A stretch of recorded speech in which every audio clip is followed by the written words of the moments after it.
तर हिंदी सक्ती विरोधात मनसे सध्या आक्रमक झालेली आहे आणि मनसैनिकांनी थेट शासन निर्णय जाळलाय। मुंबईतील दादरच्या शिवसेना भवनासमोर सुद्धा मनसेनं बॅनरबाजी केलेली आहे। हिंदी सक्ती करणाऱ्यांचा डाव उधळून लावू असा इशारा मनसेनं दिलेला आहे। हिंदी लादणार असाल तर संघर्ष अटळ आहे आणि याला फक्त सरकार जबाबदार आहे अशी बॅनरबाजी मनसेनं केली आहे। मुंबईतील दादरमधील पोस्टरबाजीमधून मनसेनं सरकारला इशारा दिलाय।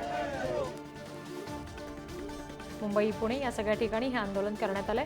दृश्य आपण बघतोय, मुंबईत बॅनरबाजी करण्यात आलेली आहे मनसेकडून। हिंदीच्या सक्तीबाबत त्यांनी विरोध केलेला आहे, भूमिका घेतलेली आहे।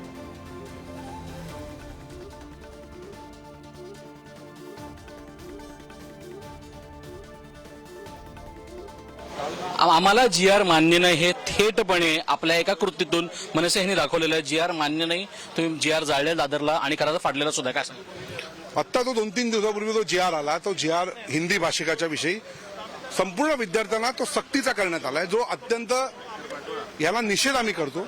अशा पद्धतीचा जी.आर. मुळात काढायला नाही हवा होता, परंतु आपलं सरकार काय मला माहिती नाही कुठल्या कायद्याच्या याच्यामध्ये राहते। मुळात हिंदी भाषा किंवा हिंदी ही राष्ट्रभाषा नाही, त्यामुळे अशी जबरदस्ती भाषा आमच्यावर तुम्ही लादू शकत नाही। आणि भाषावार प्रांत रचना अशी ही जी हा जो कायदा अंमलात आणला तो सरकारने आणलेला आहे, मग त्या भाषेचा अपमान करताय का तुम्ही? आणि म्हणून आम्हाला असं वाटतं की मराठीचा हा अपमान आहे।